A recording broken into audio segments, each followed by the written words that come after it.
नमस्कार साथियों, स्वागत है इस सामान्य हिंदी की क्लास में।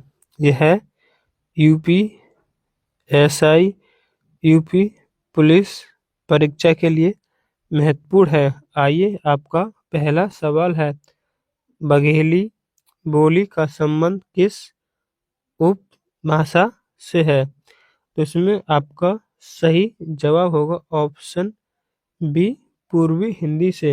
हम पूर्वी हिंदी को ए, बी, सी। ए से अवधी, बी से बघेली, सी से छत्तीसगढ़ी। राजस्थानी को हम एम, एम, एम, जे। जे से मालवी, एम से मालवी, इस एम से मालबाड़ी, इस एम से मालवी, जे से जयपुरी।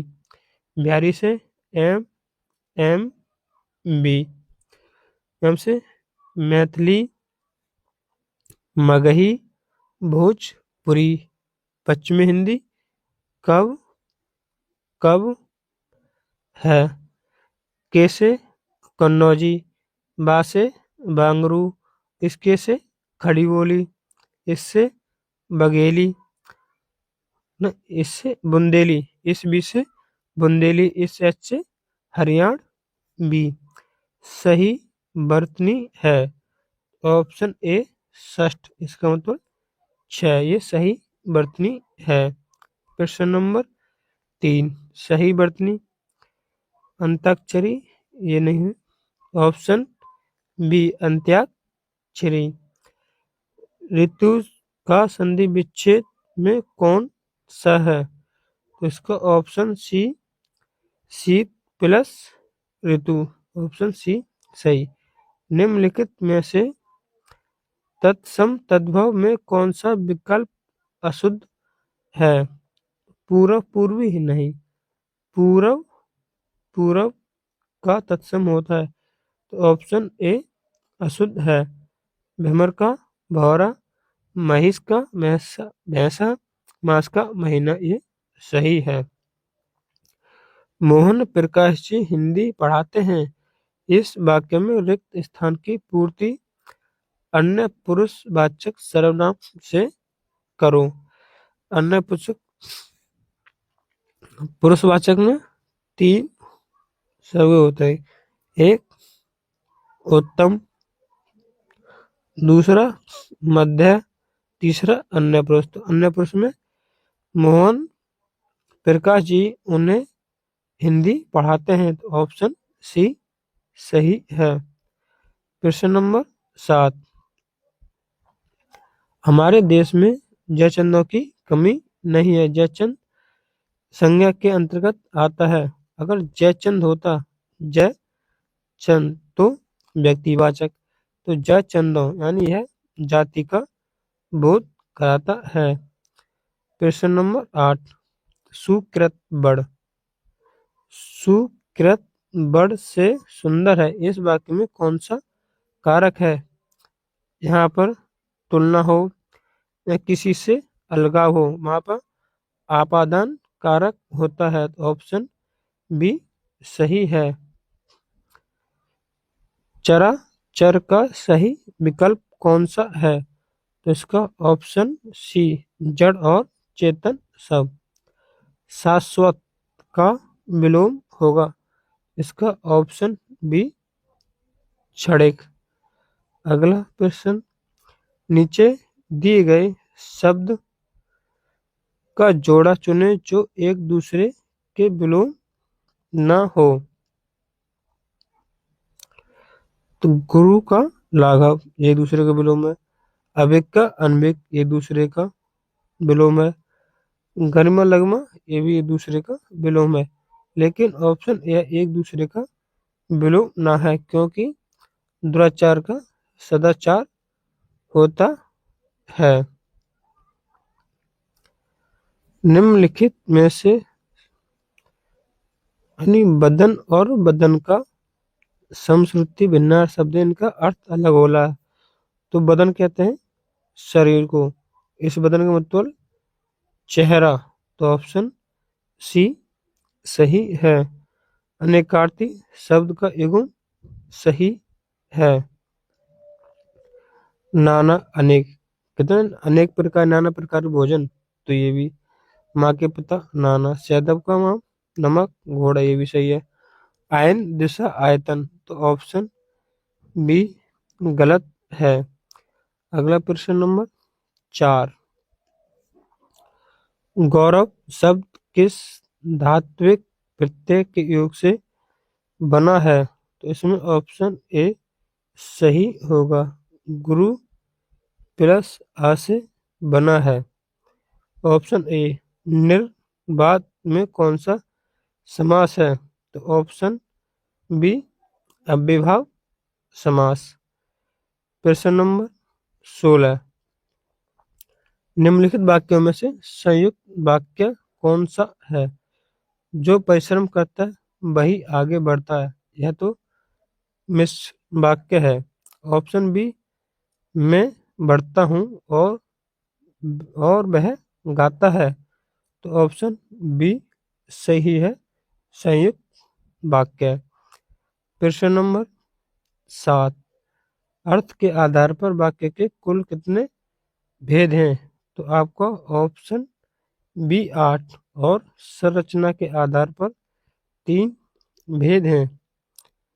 एक सरल वाक्य, दूसरा संयुक्त, तीसरा मिश्र वाक्य। प्रश्न नंबर 18। विकास दर एक ऐसा आर्थिक पैमाना है।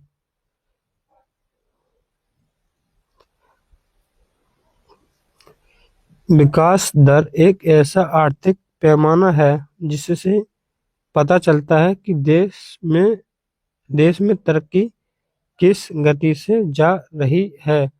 त्रुटि रहित उपयुक्त सही विकल्प का चयन कीजिए। किस गति से जा रही है? तो ऑप्शन डी में त्रुटि है। दिए गए वाक्यांश, इसमें तो ऊपर करना पड़ेगा। दिए गए वाक्यांश के लिए एक शब्द का प्रयोग कीजिए। छिपे छिपे और चुंगी शुल्का दी, दिए बिना माल बेचने वाला। तो इसमें ऑप्शन सी तस्कर। अगला प्रश्न 20। निम्नलिखित वाच्य भेद विकल्प में से चुनिए। उससे पत्र लिखा जाएगा, उसके द्वारा पत्र लिखा जाएगा। तो वहाँ पर कर्म वाच्य, ऑप्शन ए। प्रश्न नंबर 21।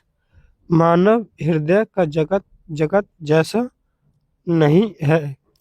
तो मानव हृदय का जगत प्रत्यक्ष जगत जैसा नहीं है। तो आपका ऑप्शन ए सही है। प्रश्न नंबर 22। पेट भर मन मोदक से कब मुहावरे का अर्थ होगा? तो इसमें ऑप्शन डी है। केवल सोचते रहने से किसी काम में सफलता नहीं मिलती है, ना मिली, ना मिलना। प्रश्न नंबर 23। सिद्ध अपने नाम के पीछे कौन सा अक्षर जोड़ते थे? तो वह ऑप्शन बी पा शब्द जोड़ते थे। जिस प्रकार सर हपा थे, तो उनके पीछे पा है। वह एक सिद्ध थे। इनकी एक कविता है, कौन सी? दोहा कोस नाम। दोहा कोस नाम। अगला प्रश्न। निम्नलिखित में से कौन सी प्रेमचंद की एक रचना है? तो इसका ऑप्शन ए पंचस्वर प्रेमचंद की रचना है। इसकी एक दो बैलों की जोड़ी और ईद गाह। प्रश्न नंबर 25। महादेवी वर्मा को कौन सा पुरस्कार नहीं मिला? ऑप्शन डी भारत रत्न नहीं मिला। ज्ञानपीठ का यामा पुस्तक के लिए मिला था 1982 में। खड़ी बोली का प्रथम महाकाव्य है। तो ऑप्शन बी प्रिय प्रवास, जो कि अयोध्या सिंह उपाध्याय द्वारा लिखा गया था। प्रश्न नंबर 27। निम्न में से कौन सा मैथिली शरण गुप्त की रचना नहीं है? तो उनकी रचना ऑप्शन बी नहीं है। यह बाण भट्ट द्वारा लिखी गई थी। यह रचना अधूरी थी। इसको पूरा इनके पुत्र भूषण भट्ट द्वारा पूरा किया गया था। प्रश्न नंबर 28। चंपू किसे कहा जाता है? तो इसमें ऑप्शन सी गद्य पद मिश्रित रचनाओं को चंपू कहा जाता है। कलाधर उपनाम से कविता लिखते थे। तो आपका ऑप्शन सी जयशंकर प्रसाद। प्रश्न नंबर 30। दिवस का अवसान समीप था। तो इसमें ऑप्शन सी यह एक बाणिक छंद है। कौन सा बाणिक छंद है? इसमें द्रुत विप्लवित मतलब ऑप्शन सी सही है। ऑप्शन प्रश्न नंबर 31। नव उज्ज्वल जलधारा हार हीरत सी सोहती बीच बीच छह रीति बूंद। तो इसमें ऑप्शन डी रोला है। प्रश्न नंबर 32। विस्मय करुण रौद्र के स्थायी भाव के लिए निम्न में से कौन सा विकल्प सही है? विस्मय का अद्भुत, करुण का शोक, रौद्र का क्रोध, यानी ऑप्शन बी सही है। अगला, वे मन आज परीक्षा तेरी सब परस नेह शिरस पावे उदारक चाहे जो आवे यही रहे तो आवे। इसमें कौन सा रस है? तो इसमें ऑप्शन वियोग श्रृंगार रस है। Option B. अगला प्रश्न 24। सुर सुर तुलसीदास रसी उड़गान केशव दास अब के कवि खकोत सम जहां तहां करत प्रकाश। इसमें कौन सा अलंकार है? ऑप्शन बी यमक अलंकार है। अगला प्रश्न, पाए महावर दैन को नाइन बैठी आए फिर जानी महावर एड़ी मीड़त जाए। तो इसमें ऑप्शन बी भ्रांतिमान अलंकार है। नीचे यह गद्यांश है। गद्यांश इसमें नहीं दिखे। आज हम 35 प्रश्न करते हैं। अगर आपको हमारी वीडियो पसंद आई हो चैनल को जरूर सब्सक्राइब करें। आज यह वीडियो जल्दी रिकॉर्डिंग की गई। अगर कोई गलती हो तो उसके लिए सॉरी। पहले उसमें गलती कोई है ही नहीं। आज मैंने ज़्यादा विश्लेषण नहीं किया है। जय हिंद, वंदे मातरम।